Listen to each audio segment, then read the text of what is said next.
Well, hello everyone. It is so great to see each of you here tonight. And guys, it's really hard to believe that this is officially the last night of the World Christian Track. And after tonight, this will officially conclude the 2020 Global Project. And as you have may noticed by now, I am not Ethan, nor am I Callie. They really wish they could be here tonight, but they are currently with their team in Missouri for a spiritual retreat weekend. So I know most of you here on this chat, but my name is Chris. I serve here and I'm on staff with the Center for Mission Mobilization. I've been on staff previously for 3 years before, and then now just for 3 short months. So we just recently moved up to Fayetteville, Arkansas. So that's a little bit about me. But yeah, I've really enjoyed these Thursday nights. I've enjoyed the whole Global Project, but especially these Thursday nights because of the talks and the tools that have been shared, yes, but especially because I feel like we have a tight community and relationships have grown, and we've gotten to know each of you on a deeper level that we wouldn't have gotten to on the much larger Tuesday night meeting. So I know I have been so encouraged by each of you in our discussion groups, and in our time praying together for the persecuted and the unreached. And if you're like anything like me, I know you have been challenged, encouraged, convicted, and excited to leverage your life for the glory of Christ among the nations.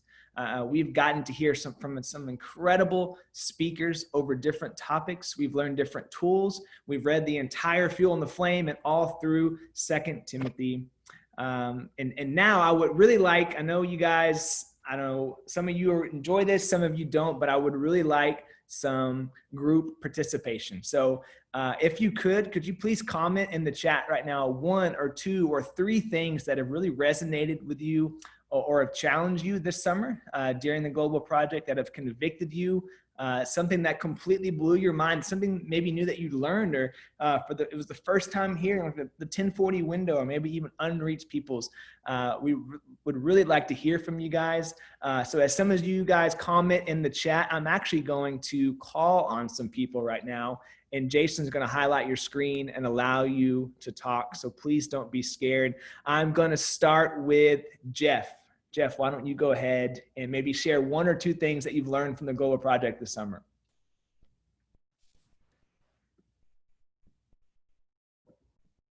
Yeah, I'd say can you guys hear me? Perfect. Yeah, like the GAP tool, which we learned at towards the beginning of the project, was like, that hit me deep because you hear about the unreached people groups, and it's like the knee-jerk reaction is like, oh, I need to go help them. I need to go spread the gospel with them. And like my mind just jumps over the thought of like, there's people there that can help them already.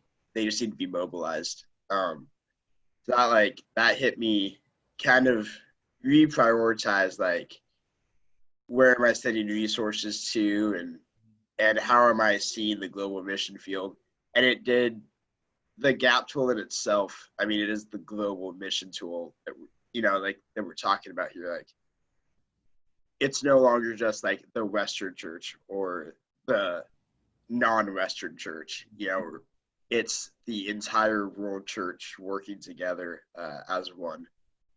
So that one probably has affected me the most.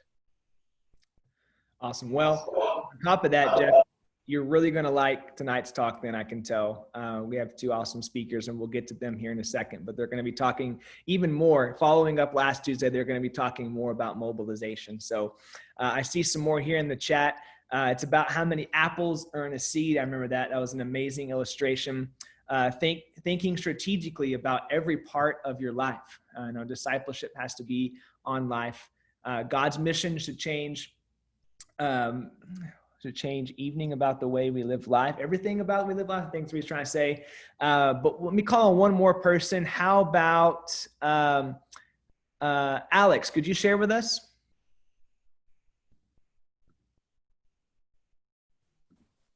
Yeah, hi. Hello. I think one of the major things is just how when I am trying to reach out to someone, or when I am trying to reach the gospel, to not just see them I think I struggled with seeing people sometimes as quote unquote projects, and they're not just people that I'm just trying to share the gospel with and that's done, but like these are people I live with, people that I want to love and even be friends with. And I think it was Jake who challenged me for one of his talks where it's like, if I don't know whether they are going to come to Christ or not, will I still consider them a friend? And I think that really taught me a lot of compassion. So I think I appreciate that.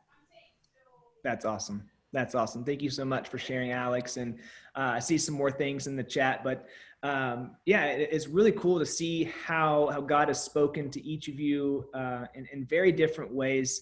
For me personally, it was really cool to see this past Tuesday that the global project, the GP 100 Google Sheet that was created. Thank you, Charles, for taking the initiative and creating that. But that was awesome. That's been the highlight for me of the global project this year, to see how many of you signed your names and committed to go, some to specific countries and some just literally put anywhere, like surrendering all to Christ, saying, I'll do anything, I'll go anywhere at any time for you. That was really one of the highlights for me of this past summer. So I think it would be great if we could all just really commit to pray for each person that listed their name and really just praise God that he used this global project and use those commitments that they made to take the gospel to these different countries and unreached people. So that was that was my favorite part of the global project this year.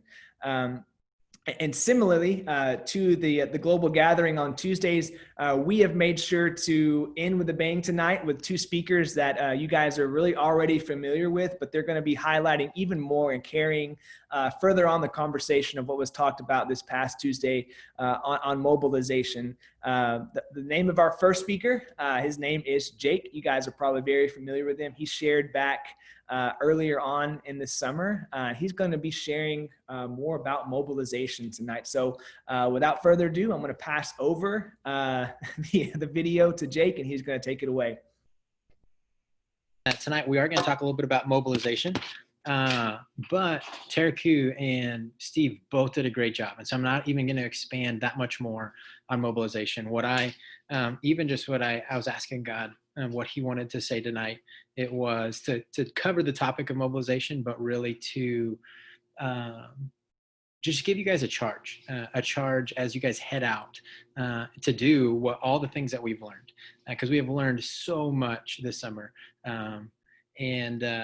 Yeah, so I'm just going to dive in. I'm going to start really with what Taraku's main point was, and I'm going to screen share for most of the talk. And so I'm going to start here with 2 Corinthians chapter 7, or 2 Corinthians 5:17, where Taraku really main point was that missions isn't just something that we do, but it's who we are. And that's what I want to start with, is that this is our identity. And so let me just read this, because I think there's several things in here that are great points. Therefore, 2 Corinthians 5, therefore, if anyone is in Christ, he is a new creation. The old is gone and the new has come. All this is from God, who through Christ is reconciling the world to himself, and gave us the ministry of reconciliation, and entrusting to us the message of reconciliation. Therefore, we are ambassadors for Christ, God making his appeal through us, and we implore you on behalf of Christ to be reconciled to God for our sake. He made him to be no sin, to be sin, who knew no sin, so that in him we might become the righteousness of God. And so here, even just in this passage, in these few verses, we have that we are a new creation, that we are ministers of reconciliation, we are ambassadors, and that we are because of what Christ did, because of the gospel, that we can become the righteousness of God. It's who we are. It's who we are. It's not what we do.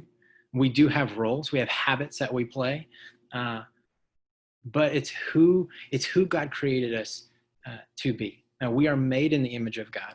Me and my staff team, we've been reading a book about the triune God, learning more about his character, and he is a life-giving God.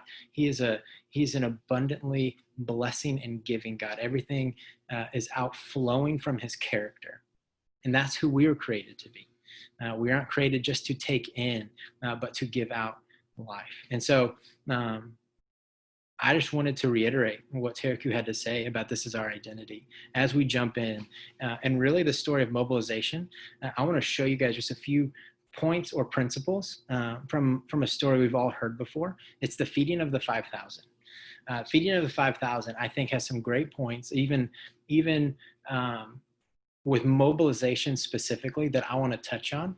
And then I want to send you guys out with a passage in Hebrews. So here we go. Let's jump in to Mark 6, the feeding of the 5,000. So here in Mark 6, I'm going to read to you guys again. When he went to shore, it's talking about Jesus. He saw a great crowd, and he had compassion on them because they were like sheep without a shepherd. And he began to teach them many things. And when it grew late, his disciples came to him and said, "This is a desolate place, and the hour is now late. Send them away to go into the surrounding countryside and villages, that they may buy themselves something to eat." But Jesus answered them, "You give them something to eat." You guys have heard this story before, and I'm just going to pull out a few things that I think highlight what God is calling us to do, not only with mobilization, but what we are called to do as believers, as a part of the church that is making God famous among the nations. The first one is this. Here's a definition of a mobilizer. And there's multiple definitions of a mobilizer out there, but here's one. A mobilizer is one who cares enough to help others care too. He cares enough to help others care too. Now, what we see with Jesus is that he had compassion on them. He saw the crowds and he had compassion on them. And you know what he told them? He says to his disciples, "Hey, you give them something to eat. You do it." And if we read the account in John about the feeding of the 5,000, he already knew what he was going to do. But Jesus cared enough. He had compassion. And he tells his disciples, "You give them something to eat." And the other time, there's probably multiple times, another time that I think of where Jesus had compassion and he viewed the crowds like sheep without a shepherd is Matthew 9:36-38. You know what he tells them to do? He tells them to pray, to ask for more laborers. He's asking them to ask God to send more laborers, to mobilize more laborers, because the harvest is plentiful and the laborers are few. And so what is their response? Mark 6:37b. And they said to him, "Jesus, shall we go and buy 200 denarii worth of bread and give it to him to eat?" See, oftentimes we see the commands of Scripture. We see God calling us or telling us something to do. But more often than not, we disqualify ourselves. We disqualify ourselves because we think we don't have it in us or we don't have enough. I'm going to talk about that more with Moses here in a couple minutes of how we should view it. But what we need to see here is that we look at ourselves when we should look at him. We look at ourselves when we should look at him. They looked down and said, "Jesus, we don't even have enough money to buy food for everyone. And you want us to go to town and try and feed them." And time after time, we're already in Mark 6. And so they've already seen miracles that Jesus has done. But they looked at themselves and they disqualified themselves. You disqualify yourself because you're looking at the wrong person. We're not called to look at ourselves when Jesus tells us what to do. We're called to look at him. Because look at what he does. And he said to them, "How many loaves do you have? Go and see." And when they had found out, they said, 5 and 2 fish. Then he commanded them. I was talking about the groups of the people of the 5,000. Then he commanded them all to sit down in groups on the green grass. So they sat down in groups by hundreds and by 50s. And I thought this was really unique, especially in what all we've heard about people groups around the world. Jesus saw this entire crowd, 5,000 plus people, 5,000 men alone, not counting women and children. You know what he does? He tells them to sit down in groups of hundreds and 50s. Why? Because he makes it strategic. He makes it strategic for his disciples to now take the bread to the groups of people. He knew that it would take too long for each person to line up in a line and then to walk by Jesus and then to hand out bread. So what does he do? He sits them down in groups and he sends his disciples to take it to each group. And picture it. Picture it. Each disciple goes to the group and they don't probably hand out bread to every person. They probably give bread to the very first person and the bread starts to be passed out among the people and they go on to the next group. Have you guys read 2 Timothy 2:2 yet this summer? What you've heard me say in the presence of many witnesses, entrust to reliable men who are qualified to teach others also. You guys have all read and memorized that verse 4 generations, right? So what happens? Jesus blesses the bread and it goes to the different groups by the disciples. It's handed to the first person and then it is sent out among the entire group. There's your 4 generations right there. But Jesus is strategic. So why do you think we break up the world? Why do you think we break up the world? This map is a map that shows every red dot is 50,000 non-Christians. And so it shows that there are needs around the world. Needs around the world. And you heard Steve talk about it, that the world's not as much like a pancake as it is like a waffle. It's going to take people deciding to go to a different people group, changing their zip code for the world to be reached. And so it's going to take all of us, goers and senders, but it can't be by country. It has to be in groups. And I love this next part. And so taking the 5 loaves and the 2 fish, Jesus looked up to heaven, he said a blessing, and he broke the loaves, and he gave them to the disciples to set before the people. Who's the one who actually provides? Jesus, Christ, the Messiah, the Son of the living God. But who takes the bread to the people? The disciples do. Friends, just like the disciples, the bread of life, whose body was broken for the whole world, that provision has been put into our hands to take to the people. It is God who provides, but it is you and I who take that provision to the masses. The provision is in our hands. It's in our hands. And like 2 Corinthians 4 talks about, we are jars of clay. We are jars of clay and we have a precious treasure. Why are we jars of clay? It is because by our affliction that God is even more glorified. But he has placed that provision into our hands to take to the masses, to the people around the world. And the story continues. And it says, he divided the 2 fish among them all, and they all ate and were satisfied. And after that, they took up 12 baskets full of broken pieces and of fish, and those who ate the loaves.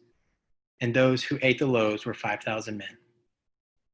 I'm going to come back. I'm going to talk about this last 3 verses again. But first, I want to talk a little bit just about Moses. Now, I'm in Florida right now. I'm in a condo in Florida, and I just went to the pool today with my niece. And I got to watch her jump in to the pool jump into mom's arms, into Aunt Lauren's arms. It wouldn't have mattered if it was mom, dad, grandpa, or me. She wanted to jump in and play in the pool. Now, when I think of like Abraham, I think of Abraham as my little niece, who, when God called him, Abraham jumped in. You guys memorized Genesis 12, 1-3, and the Lord had told Abraham to go, and he'd be a blessing to the nations. And verse 4 says, and Abraham left as the Lord had told him. So as God called or invited, Abraham joins. Now, Moses, I want to show you, is not the kid that jumps in right away. He's the kid that's on the edge of the pool, and he's hesitating. He says that he knows it looks inviting, but he's just not fully sure, and so he hesitates before he jumps in. But we know he jumps in. We know the story. Let me read it to you. God calls him. God commands him. He says, come, Moses. I'll send you to Pharaoh that you may bring my people, the children of Israel, out of Egypt. But Moses said to God, who am I that I should go? Who am I that I should go? Here we are again, just like with Jesus and the disciples.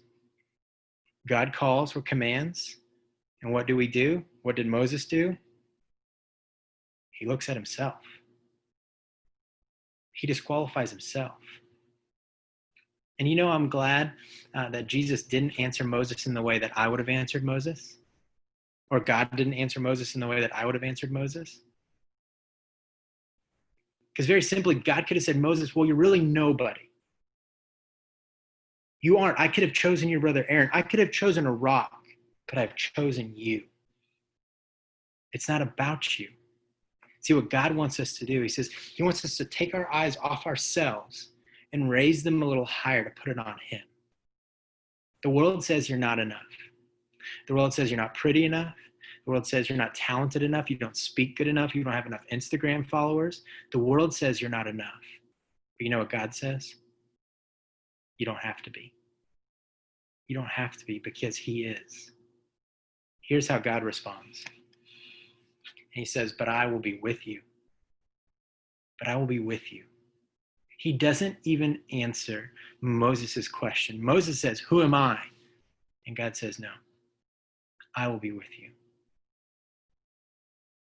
God takes Moses' eyes that are on himself, disqualifying himself, thinking he is not enough, which he isn't, outside the power of God. And he raises it and he puts it on him. And that's what God's calling each one of us to do, to put our eyes on him. And I love this because he says, I will be with you. I don't know if you know this, but I will be with you is one of the most quoted promises throughout the Bible from God to his people, in Genesis, in Judges, Joshua, Isaiah, Jeremiah, Haggai. We even see it in Acts when the Lord is talking to Paul. God continues to promise his people his presence, that he will be with them. So you wonder why Jesus says it at the end of Matthew 28? Who's speaking? Jesus. God. He says, go therefore. He commands, go therefore and make disciples of all nations. And behold, I am with you always to the end of the age. See, the reason I love this story so much, because we know who took the bread and we know who took the fish. The disciples took the bread to each of the groups, and it says, and he, Jesus, divided the fish among them all. He went with them. He went with them, and he's going with us. The last point I want to make out of Mark 6 is this, that we may be sent out. That we may be sent out, but we are not sent away. We are not sent away from his presence. He is going with us. He is already there. He is inviting us, just like Addie my niece, was invited into the pool. He is already there and inviting us to join him in whatever country, city, people group that may be. It may be that you never leave the U.S. You can still be just as much a part of God's global mission. It's not about the location, but will we join him? Because he is going, he is there, and he is asking us to jump in, to join him in the pool, to enjoy his mission. When I was a kid, I grew up on a cattle ranch. And growing up on a cattle ranch, I had a bunch of like toy tractors that I played with all the time. I had this little area on the carpet where I would set up like my little red barn, like my plastic cows, my little green and blue tractors, and I would plow the carpet. And I had corn on one side, beans on the other. And I did some major work with these toy tractors. Take them outside, put them in the sandbox, play in the dirt all the time. I am working away with these tractors. But every time my dad would come inside and say, hey, Jake, hey, son, you want to come to work with me? I always went because that meant I got to drive a real tractor. I got to drive a real tractor.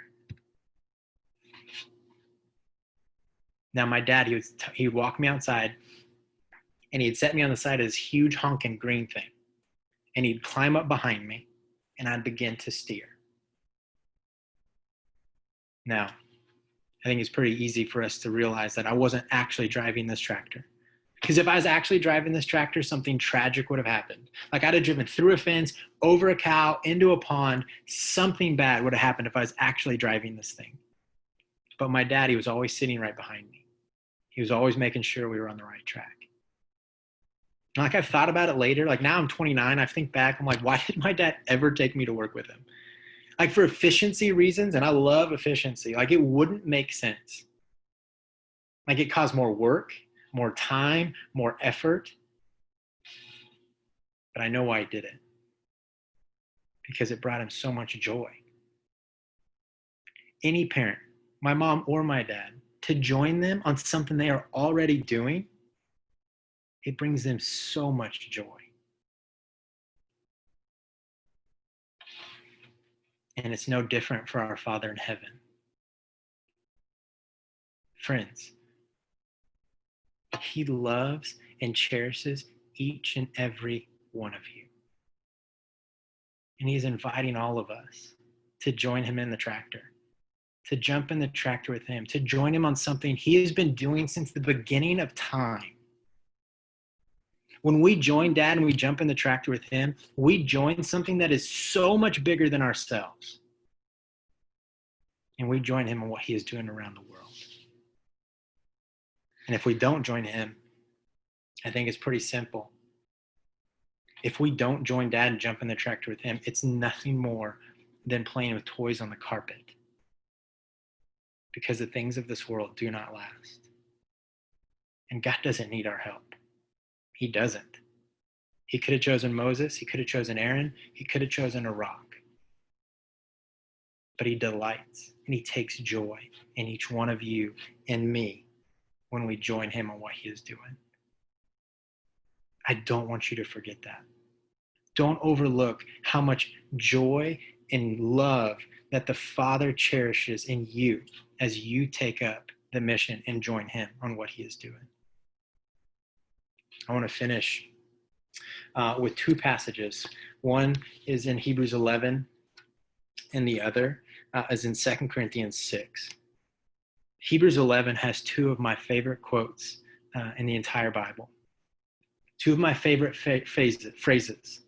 And I just want to read them to you, because when we choose to live like this, when we choose to set our mind or our focus on Christ, who is seated above, and we choose to join God on what he is doing around the world, it's going to cost us. We've talked about that. Last Tuesday, just on Tuesday, we talked about that anytime, anywhere, or anything, it does have a cost. But let me read this to you. Hebrews 11, 13 through 16.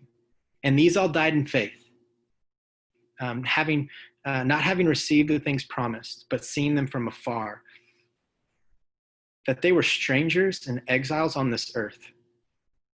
For people who speak this way, make it clear that they are seeking a homeland. And if they had been seeking the land that they had gone out, they would have had the opportunity to return. But as it is, they desired a better country, that is a heavenly one. And here's that phrase that I love.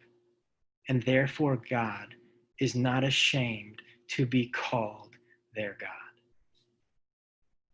Can you believe that? When people live this way, they are seeking a better country. They have an eternal perspective. They are seeking to make Christ known among the nations, no matter where they live. You know what God does? He stands up and he says, Michael, Gabriel, come over here. Look at them. Look at Alex and Jeff. Look at Isabel and Maya.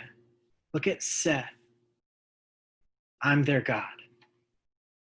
I'm their God.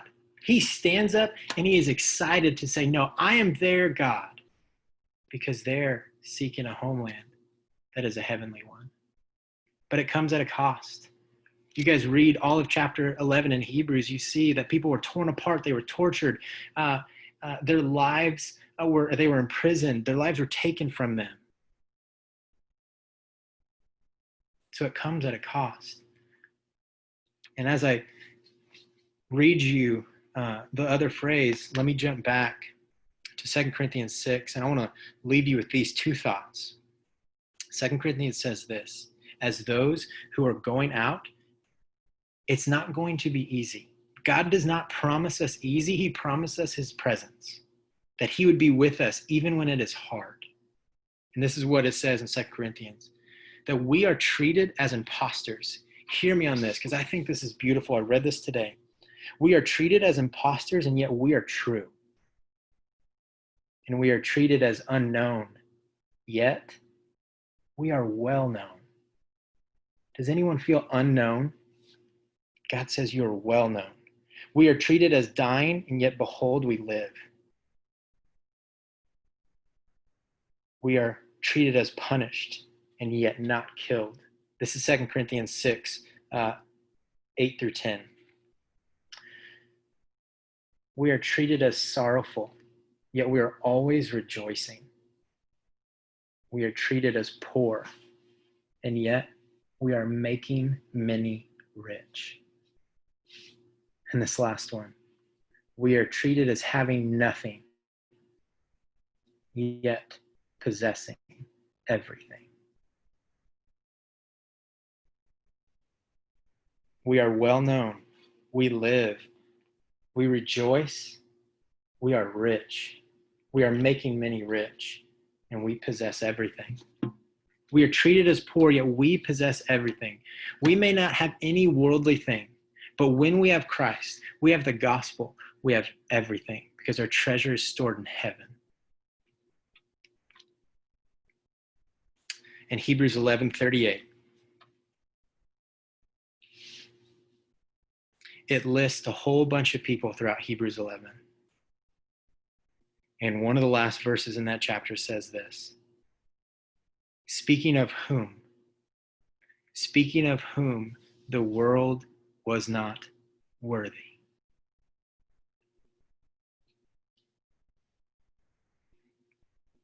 The world was not worthy. The world is not worthy of anyone here in Hebrews 11. And I don't want the world to be worthy of us either. It shouldn't be. It shouldn't be worthy of us. Because those who live in darkness hate the light. And they want to destroy the light. But yet God still loves them.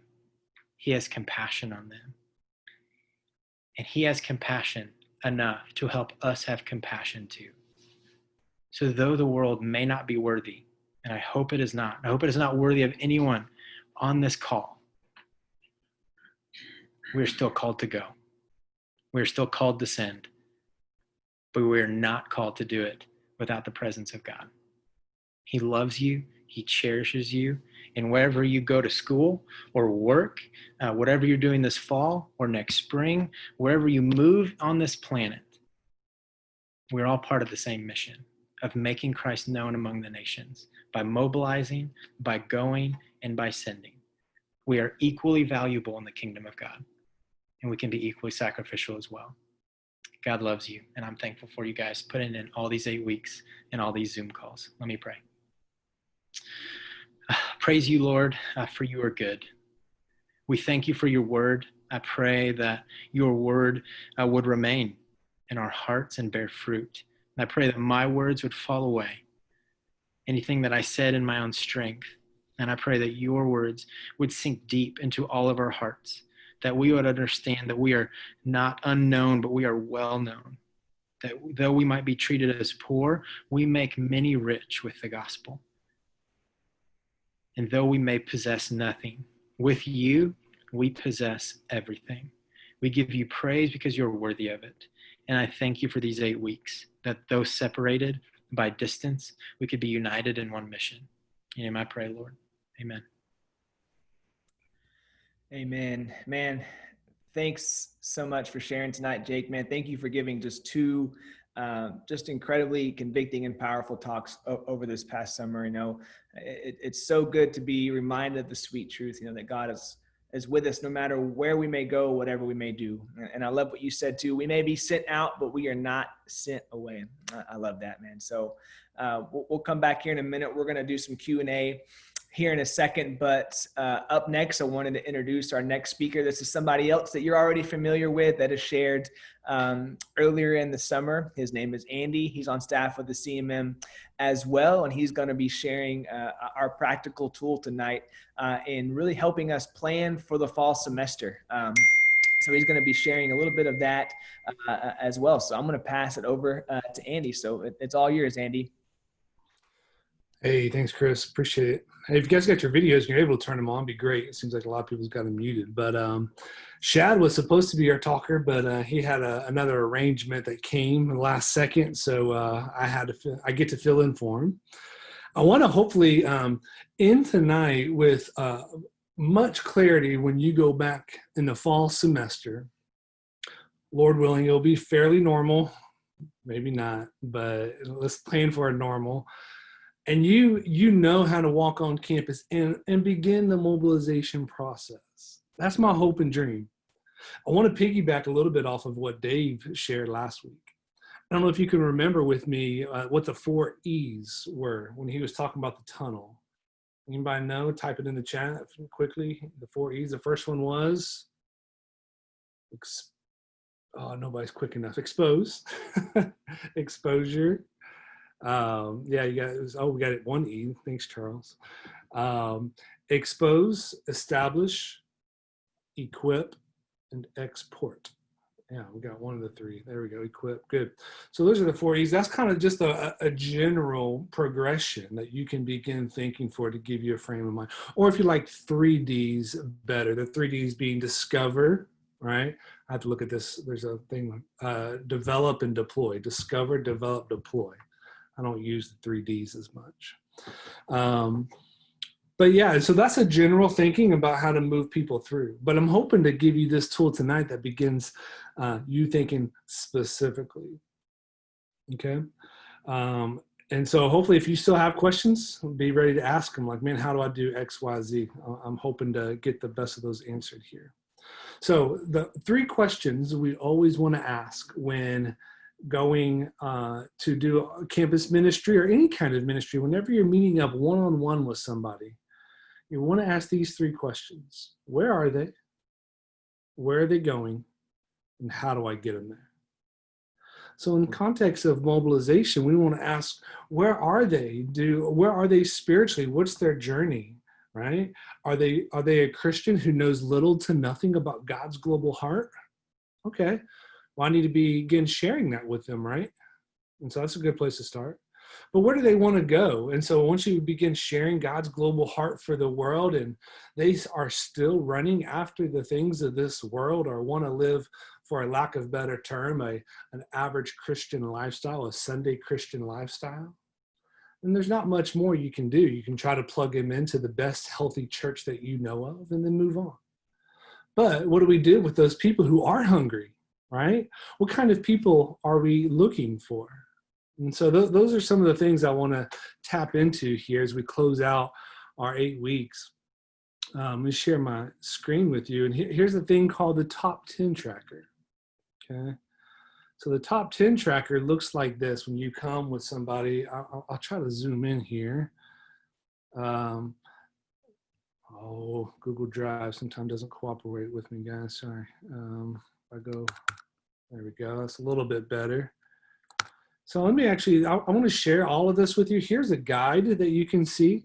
There's the 3 questions I was talking to you about. What kind of people are we looking for? Are faithful, available, and teachable folks, right? So you can call them fat. We're looking for some fat people. Yeah, people who are faithful to come, people who are available and teachable, which if you've been here for all 8 weeks and you've learned and you've grown, you probably fit in that category. And so anyway, I'm going to pass all of this out. That's going to help explain this tracker a little bit more that I'm about to go into. So when you go onto campus, if you could help the first years, help the freshmen move in to their dorms. As you're meeting people, what you can begin doing is jotting down names right here. And so whatever it is, John, you can, whatever, Bridget, I'll put myself, Andy, whoever you want, JD. And then you're going to write, if you have one university, you can tweak this however it best fits. But if you think about the first week or 2 on campus, how many people do you meet? How many people do you remember? It's very difficult. So when I go to a dorm or something, I write down, as soon as I leave somebody's room and I said hello to them and I got to meet them, and I would write down everything I could remember. What year are they studying? Or what year are they? Are they a freshman, senior? What are they? What are they studying? When I first met them, just again, you can tweak these. Or do they live on or off campus? KOB is just for my own thing. It's knowledge of Bible. I use this a lot in Kenya, and for Kenyans, it was very helpful to know what their knowledge of the Bible was. You want to get their phone number. Again, you could do this all on your phone, by the way, but you could have a piece of paper. But interest, what days available are they? Do they go to church? What kind of notes? Again, I'm going to pass this all out to you. You're going to get this. And feel free, add whatever's beneficial for you to remember that person. Add different categories. Just keep going. You can go as long as you want with this thing. Keep adding categories. Again, that's called the All Peoples tab. But from there, you can't win everybody, right? And so that's when we want to begin looking. Hopefully, I always challenge people, meet 100 people within the first week or 2 when freshmen are coming on campus. Make that a goal, right? If we have a normal semester, meet at least 100 people that you can jot down majority of this information with. I'm not an extrovert. So I understand if you're not an extrovert either, it's taxing. But it will set you up for the whole year if you do that, I promise. Because all those 100 people, they have other friends. And in that way, they just connect you with different folks, right? And as I have those 100 people, I'm trying to gauge and pray earnestly, God, who on here seem the most interested? Sometimes you know, sometimes you don't. But you're asking that question. You're inviting people. You start sharing the window, right? Start sharing the window with as many of these people who are professing Christians, right? If they're not Christian, share the gospel with them, right? If they are, share that window that we talked about week 3, I think it was. And begin, and then invite them to an Explore Bible study. Well, great. Then what do I do? Well, good question. And so again, I think that this top 10 tracker, let's go over here. Over the course of the year, usually by Christmas, right? By Christmas time, you can begin having a top 10 pretty good of who is that faithful, available, and teachable person, right? And so you can write down their names. Let's just take Chris, who's doing our MC, right? Thank you, Chris, and Ethan. That's his name wrong, Ethan. And then I can write them down. And then down here, so this is right here up top is for mobilization specific, right? They're a Christian. I'm hoping that they're grounded in their faith in the Lord, but I want them to know and grow in their heart for the nations and God's heart for the world, right? So how do I begin doing that? So I'm going to come back and flush that out just a bit more. But I also at the same time want to write the same names down here. So Chris, and then I had Ethan, and then you can keep going, whoever, but you see how those correlate. And what this is down here are really discipleship practical tools, because if I go up here in this top and I'm growing their heart for the nations and getting them to want to think about going, but they're not disciplined, they're not serving in a local church, they're not even meeting with God on a regular basis, they don't even know how to, they're not praying, they're not sharing their own faith, I definitely don't want to be sending them to the nations, right? We don't want to be, and that's the whole end goal here. If you see that fifth spot, that blue, we want to get people into their most strategic role in serving the Lord in the Great Commission, right? And so that's kind of this process. Is this a perfect formula? Absolutely not. Are there better things that can go in here and be substituted for? Absolutely.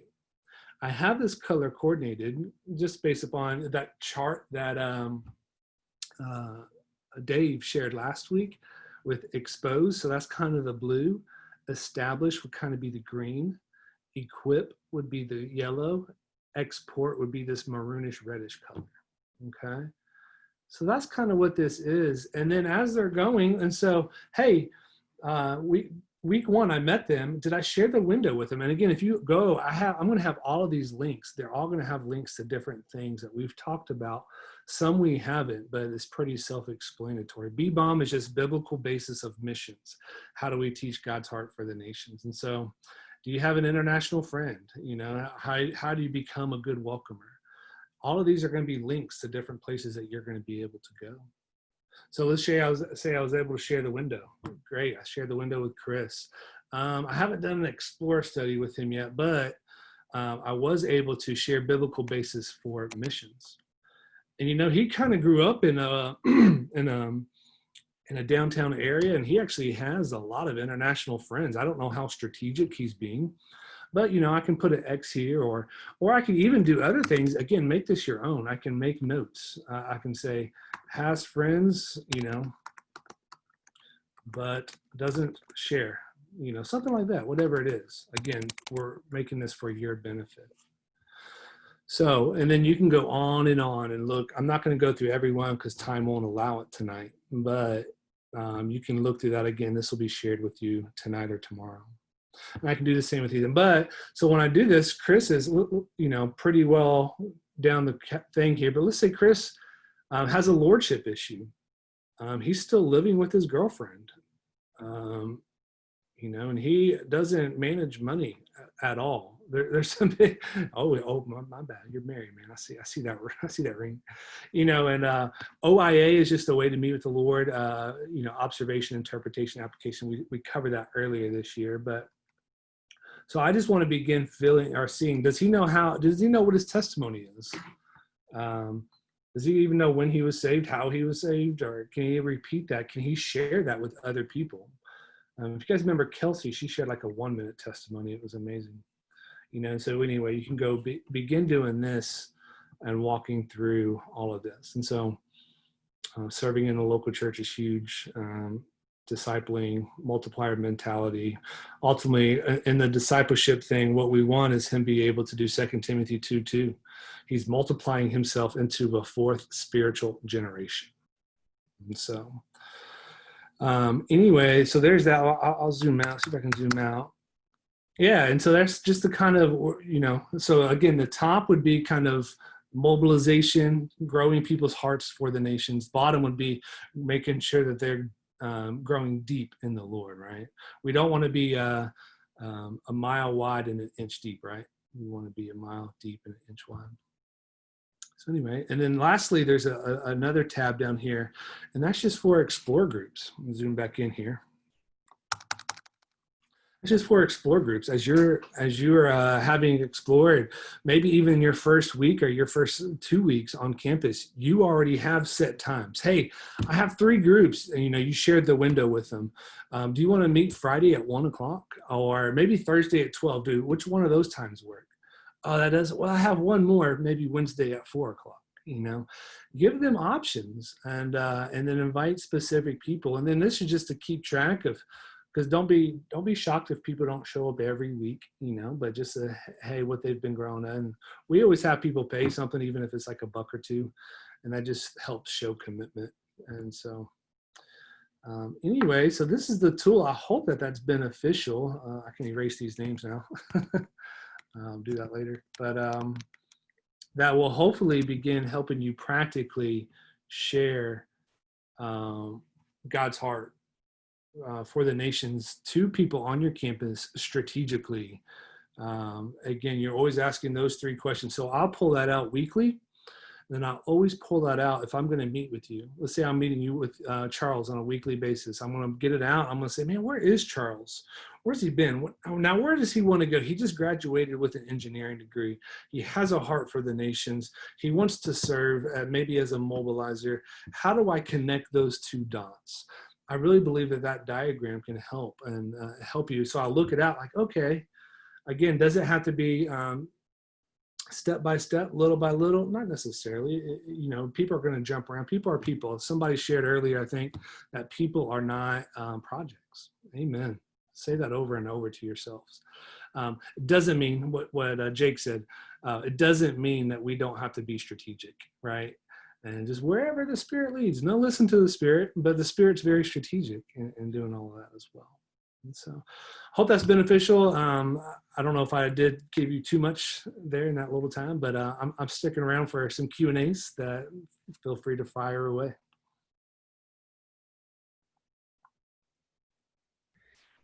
Awesome. Thanks so much, Andy. I really appreciate that. And I would agree with what Charles said in the chat, that doc is definitely lit. It's such a great practical tool and really just a great way to be just strategic, a great way to be organized and really be strategic in our discipleship and mobilization and even evangelism. So we have some great questions here that we want to ask you guys. I'm just going to go ahead and start here. This first question is for you, Jake. What if I'm having a hard time finding myself caring about the things of God? Specifically things like mobilization, evangelism, and discipleship. Having a hard time. I think it's been said multiple times that we have to go back to God with those things. It is a difference of knowing what's true and like knowing what's true. Like I can know it, but there's that sense of deeper conviction. So, and with evangelism or the lost, we have to go back to God and ask Him to break our hearts. Like off the top of my head, I think of like Nicodemus when he went to Jesus and he said, he's like, man, how can a man enter his mother's womb again? And Jesus says, like, you're a teacher of the law and yet you do not understand.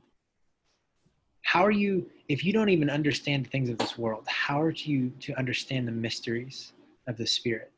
Like the Spirit gives life to the Spirit. And so for our hearts to break for this lost world, we have to ask God to break our hearts. I think to even just lost people in general, we got to get around them. We have to get around them. Like I think I said this a few weeks ago, like if we don't know them, it's hard to care about them. I think I did on the news, somebody gets shot. Like it's way different when it's somebody I don't know, I've never heard of in a different city versus my brother or my sister. And so spend time around the lost. Jesus spent time with the lost. He never condoned he never condoned their sin. But he spent time with them and they felt safe and secure with them and he saw them with compassion. And then I think some of the other questions are maybe were like with reading the Bible or even just daily disciplines with prayer or reading the Bible. I was reading this book and it's by Michael Reeves. It's called Delighting in the Trinity. And in there, just talking about reading the Bible the wrong way. or maybe it was even Fuel in the Flame. It's something I read recently, but we're reading the Bible the wrong way. When we're reading it to see ourselves and find ourselves in the story, we forget this is not our story. It's God's story. In the Old Testament, Jesus says in John 10, I think, he says, man, if you believe Moses, Moses wrote about me. And so looking to see who the story is about brings fresh wind when you're reading the Bible. Like seek to see the author behind the story, and it brings fresh wind to it. Awesome. Thanks so much for that. Our next question is for Andy. So Andy, if I am passionate about mobilization and still in school, where should I start? What should I start doing?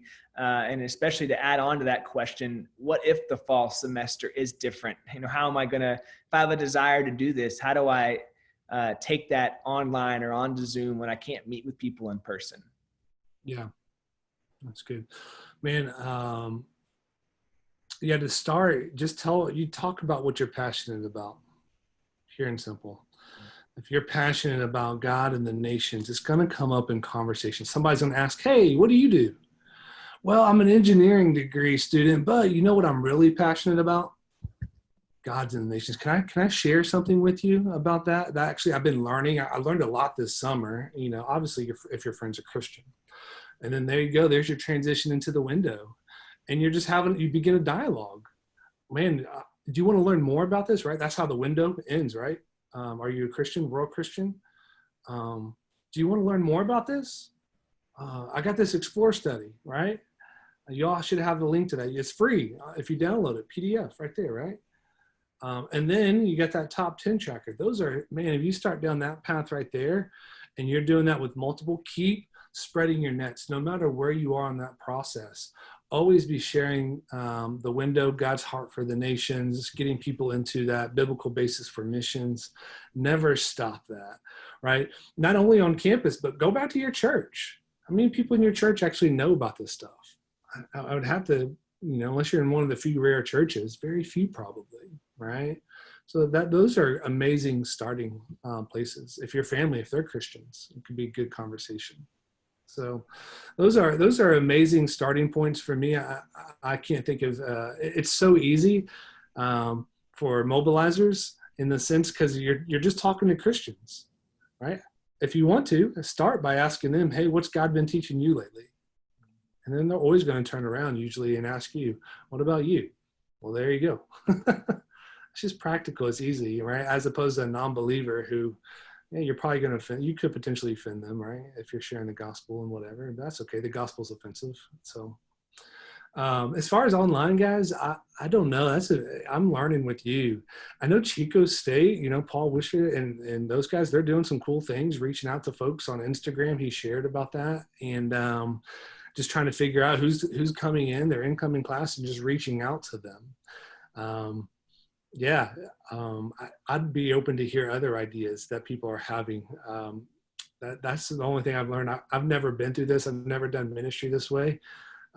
We need to have a little powwow session there, just try to brainstorm, figure out some different ideas. But that's all I got for now, is just hearing what Paul was doing. So yeah, if you have some thoughts, Burge, feel free.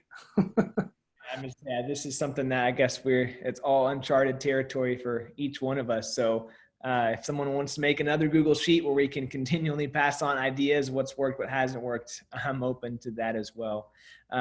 So our next question here is for Jake. Should we take time to try and ignite and expose hunger in people?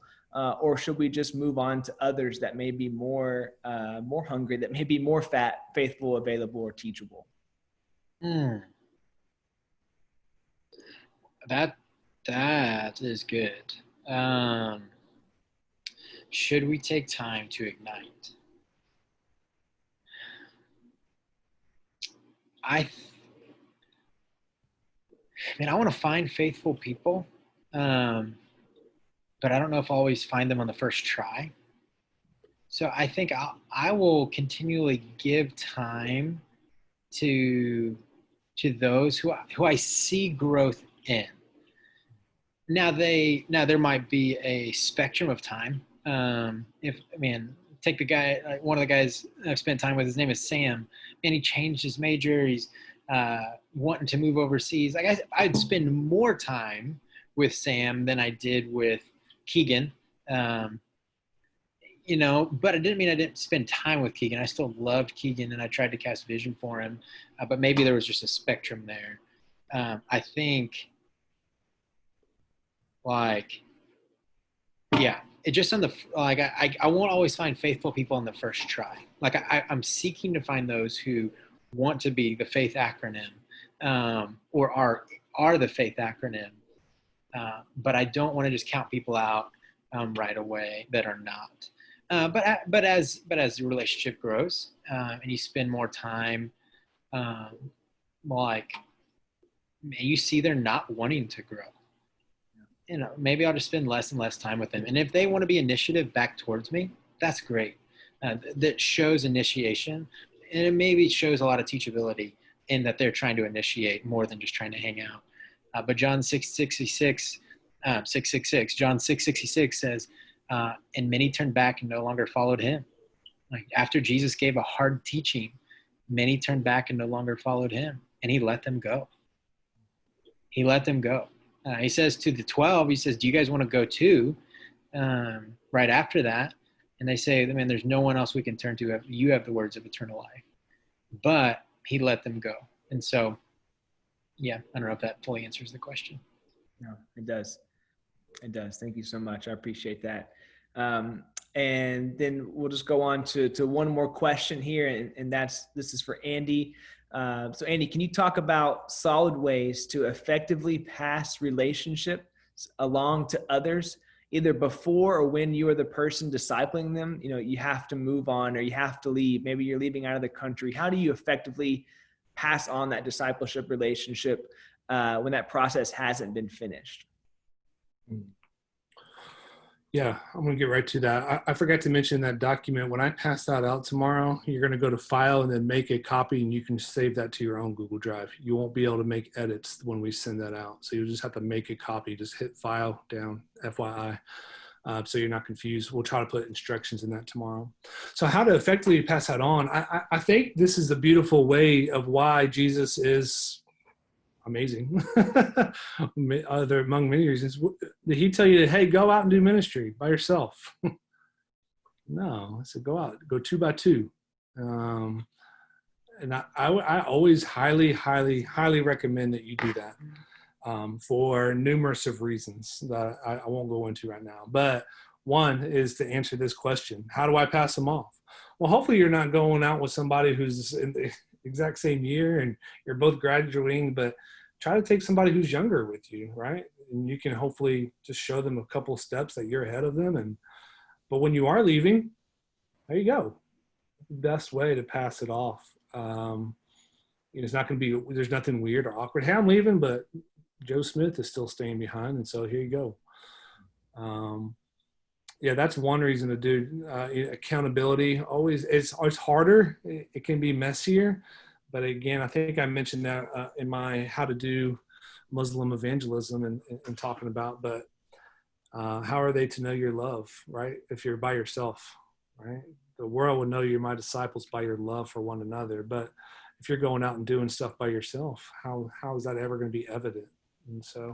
And I think even the people I found to be the most dynamic, man, there's a guy I used to do ministry with in college. Man, we were so opposite. It was even awkward at times just because of our personalities. But I can't tell you the success and the fun that we had at the end of the day. And I got more love and respect for that guy. And he was a year and 2 behind me. And I passed all my guys off to him. They all loved him. And where I was strong, he was weak. And where he was strong, I was weak. And we just complemented each other really well in ministry. And so, so find a partner to do that. Would be my encouragement. And as I finish, guys, I just want to encourage you, don't lose the urgency. I hate that I don't have the answer for what now if we do have COVID. I don't have brainstorm. Be creative.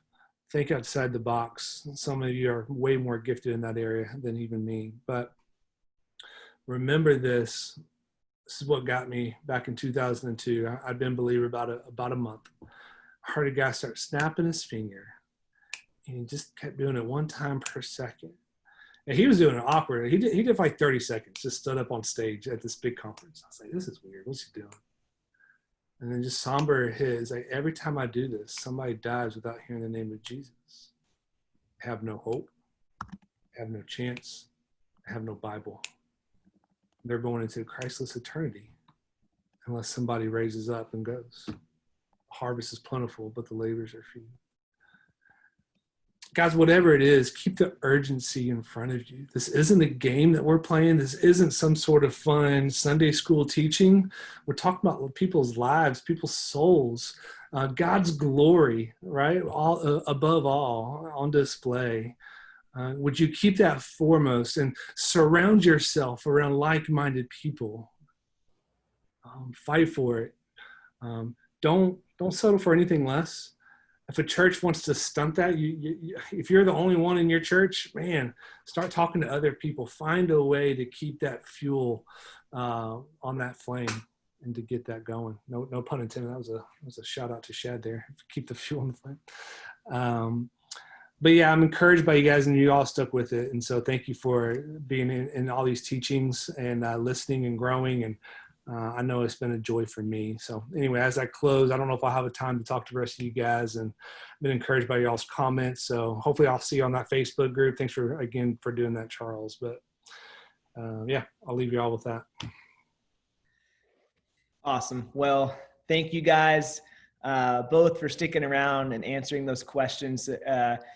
As we've done all summer, if you guys want to give them a round of applause or a thumbs up down there at the bottom in the reactions, just to really appreciate these guys taking time out of their summers and their nights away from family and friends to speak on these things with us. So yeah, in tradition to every other night that we've done, we want to transition next into our prayer time and then break out into discussion groups. And so we've covered some pretty amazing prayer resources this summer so far during the Global Project, from the Joshua Project to Prayercast to the World Watch List. But tonight I want to do something a little bit different. But before, I want to challenge you guys to commit to making prayer for the nations, for unreached peoples, for the 1040 windows, for our persecuted brothers and sisters. Really challenge you guys to make that a spiritual discipline in your daily life. We've talked about practical tools to do that as well. You know, setting your alarm or reminder on your phone for 1040 each day to remind yourself to, I got to pray for the 1040 window or whatever works for you. So we really want to challenge you guys to do that. But and remember that, you know, prayer changes us as well and really aligns our heart with that of God. So with that being said, I thought as we end our time tonight, and then the final night of the Global Project, I really just want to spend our time praying for everyone that was involved. We had over 1,800 people tune in from all over the world and over the course of these past 8 weeks. And we got to hear from some amazing people who give us vision for our life, show us how to leverage our life for the Great Commission, share talks on how to evangelize, to making disciples of all nations, to disciple making, and to mission mobilization. We had people give their lives to Christ, and others say that they are willing to go anywhere at any time and do anything for Jesus. And I just want to assure you guys that is huge. That is something to praise God about. That is something to celebrate. God used the Global Project this summer, and I truly believe that lifelong laborers have been raised up because of this summer. So Leah is going to post 4 prayer points that I want us to carry with us into our discussion groups as we break up here in a second. I'm going to read them out loud, but again, she's going to post them over there in the chat for you guys to have. But the first one, we want to pray for each individual involved this summer, and that we would all begin or continue to leverage our life for the sake of Christ and seeing the Great Commission completed. Secondly, for those that put their names down on the GP 100, and that laborers would be sent to the countries that were listed. Most of those countries have a tremendous amount of unreached peoples, and they're in desperate need for laborers to be sent to those harvest fields that are ripe. And for those wrestling with convictions and that are considering changing their life's course after participating in the Global Project this summer. Maybe you had big plans for your life and God completely wrecked those for the better, and you're wrestling with those convictions. We want to be able to pray for those people. And lastly, that we would all live more intentionally each day as we seek to evangelize, disciple, and mobilize the people that God has placed in our lives. So with that being said, sticking to tradition, we're going to break up into our discussion groups. If you're with a group of somebody, break off into those groups now. If not, stick around. We're going to break you up into a discussion group with Andy. I know that he would love to answer more questions about the talk, about mobilization, and really you guys spend some time, discussing more about the talks tonight, any other thing that stuck out with you from the Global Project, and then we'll close our time praying over those 4 prayer points. But it's been an honor. It's been a blessing to be able to do this with you all this summer. And hopefully we'll all get to do this in person one day and not all online. So we love you guys. Thank you all so much. We'll see you soon.